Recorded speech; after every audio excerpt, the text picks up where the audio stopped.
profanities, insults, and malicious words are violation of human rights. You violated my human rights. Andito po pa si Miss Joey Cruz. Miss Joey Cruz, andito po ba? Yes, Mr. Chair. Okay, Asan po siya? Asan po siya? Ayan. Oo. Gusto ko lang po alam nyo, sa totoo lang, marami po akong natatanggap na bashing eh. Hindi ko pinapansin. Hindi ko pinapansin yon. Katulad ni Kabayan, hindi ako naiinsulto, hindi ako nababagabag, hindi ko pinapansin, wala namang katotohanan yun eh. Ano? Kaya hindi ko pinapansin yan. Alright. Ngayon, ang gusto ko lang pong sabihin kay Miss Joey Cruz, in one of your blogs in YouTube, you directed this statement sa akin. No? Akin mismo. Unang-una, hindi naman kita kilala. Hindi naman kita kaaway. Wala naman akong ginawang masama sa'yo. Tama ba ako, Mr. Chair? Meron po ba akong ginawang masama sa inyo? There is no personal action. Kaya nga, Mr. Chair, sagutin mo lang ako. Meron po ba akong ginawang masama sa inyo? No, meron ba wala? None, Mr.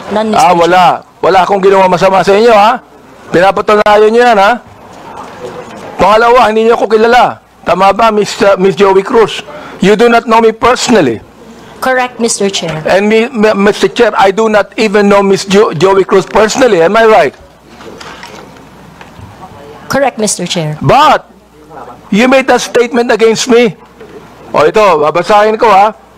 O, ang sabi mo, ganito, kung abante, paswelduhan ka ng taxpayer, gago. Tinawag mo akong tinawag mo akong gago. O, bakit? Ba't mo ginawa sa akin yun? Gusto mo ba akong umiyak ngayon sa'yo? Sabihin ko, ba't mo ginawa sa akin yun?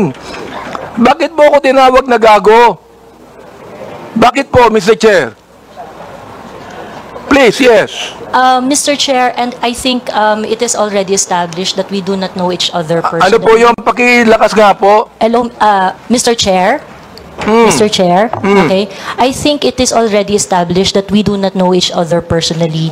Therefore, the statement was said based in a not personal way, but it is an observation of my reaction. Mr. Chair, on meron ka pang salita. Your observation is that I'm gago?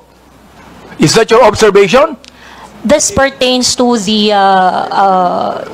public function as I perceive it, Mr. Chair. No, public what? Public action, Public Mr. action. Chair. So you mean that is the public that is actually telling me that I'm gago? No, Or Mr. is it Chair, you? the statement Let me came ask from you, me. Mr. Chair, is it you?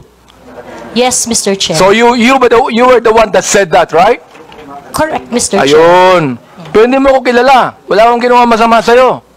Yes, Mr. Chair. It What is your already right to established. tell me that I'm gago? Because I am a citizen of What the is your Philippines. right to tell me I'm gago? That is part of my freedom of speech, Mr. Oh, Chair. is that right? Yes, Mr. Chair. So your freedom of speech is to tell a person that he is gago? Freedom of speech ba yan? My freedom of speech, part of my freedom Ang of galing speech is mo. to react Ang on the galing mo. action of Ito a pa, public sarabi mo official. ha. In another post, ito sarabi mo. Pero alam mo, kaya tayo nagmi-meeting dito, para mini-mention ko ito, no? Pero sa totoo lang, hindi ko pinansin yan. Matagal na yan eh. Di ba? Hindi ko pinansin yan. Ito ha. Ang sabi mo, you know, Kong Benny Abante, I can find all of this. Isasampal ko ito sa pagmumukha mo. Is that still freedom of speech? Mr. Chair, I am not very familiar. Yes with or the no, post. Mr. Chair? Is that still, you think, freedom of speech? When you said, isasampal ko ito sa pagmumukha mo. Mr. Is Chair, that freedom of speech? yes, Mr. Chair. Ganon. Oo. So, ibig sabihin, ganito. If I tell you right now, sasampalin kita, freedom of speech yan. That's part of your freedom, Mr. Chair. Pag sinampal kita, hindi na freedom of speech yan. Of course, sir. It's overt Hindi action na. already. Yes, Hindi sir. na, no? Yes, sir. Oo, ang galing. Mahusay ito. Oo, magaling ka. Oo. Ang sabi mo, I'm going to be Hindi ko masabi to, Mr. Chair eh. F-U-C-K-E-D. Prepared. Binanggit mo yon. Mr. Chair, Bakit naman? Mr. Chair, Ano may ba I nagawa know kong when kasalanan that post sa'yo? was posted? Mr. Chair, Oh. Mr. Chair, so that I can answer intelligently on the question You of, can, Mr. Chair, may I know you can the date answer of the post? intelligently, I but cannot what you answer. said here, is that intelligent? Let me ask you, Mr. Chair. Nung sinabi mo, you know, Company Abante, I can find all of this, isasampal ko ito sa bagumukha mo. Is that intelligent? Mr. Chair, I cannot intelligently answer if I do not know when the post was posted. You don't know, Mr. Yes, Chair? Mr. Chair, I think in a day I post maybe 50, Well, you know, 50 posts in a day. I would like to understand, It Mr. means, Chair. Mr. Chair, that you can post something today and you forget that tomorrow. Am I right? That is correct, Mr. Chair. That's very likely. So, pakiklaro nga, Mr. Chair. Ano yung isasampal mo sa bagumukha ko? That is why, Mr. Chair, for me to intelligently answer your question, I need to know when it was posted. Well, we are going to get the date when this was said. Thank you, Mr. You would Chair. be able to know. Ha? Thank you. Kaya, pinapa-confirm ko lang yung statement na yan eh. Oh, this ibig sabihin, do you believe, ito hindi ko na sabihin ang freedom of speech. Do you believe that this falls under protected speech? I'm so sorry, Mr. Chair. May you please repeat Do the you question? believe that this falls under protected speech?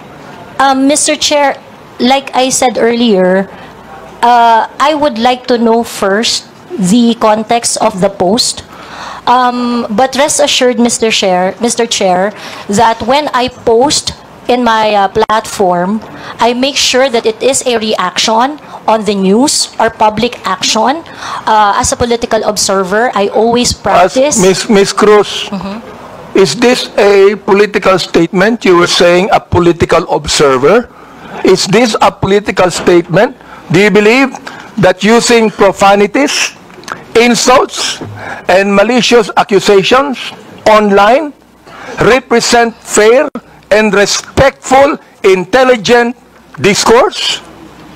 Except as part of your statement, Mr. Chair, the malicious imputation you said, I accept that. The rest that you said, yes, it is part of the healthy public discourse. It is part of what, Mr. Chair? Healthy public discourse. O therefore, pag binanggit natin using profanities, insults, and malicious accusations, that is, anong tawag mo doon?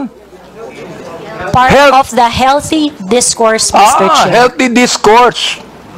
Healthy discourse ba yun? Yung Yes, Mr. profanities, Chair. Yes, Mr. insults, and malicious statements, healthy discourse sa'yo yun. Chair. Yes, Mr. And that's the Chair. reason why, Mr. Chair, that we should now actually craft a legislation to put a stop to Ms. Joey Cruz, who seemed to be intelligent, and a woman using profanities, malicious insults, saying it is healthy. Yes, Mr. Chair, I stand by my statement. Everything you said, except the malicious imputation, which I do not do, is part of a healthy public discourse. It is part of my freedom of speech. In fact, it is recognized under the Universal Declaration of Human Rights Act that I It is should be able recognized to where? express my opinion without Ms. interference. Joey Cruz, I am the chairman of the Committee on Human Rights, and this is not recognized. Profanities, insults, and malicious words are violation of human rights. You violated my human rights.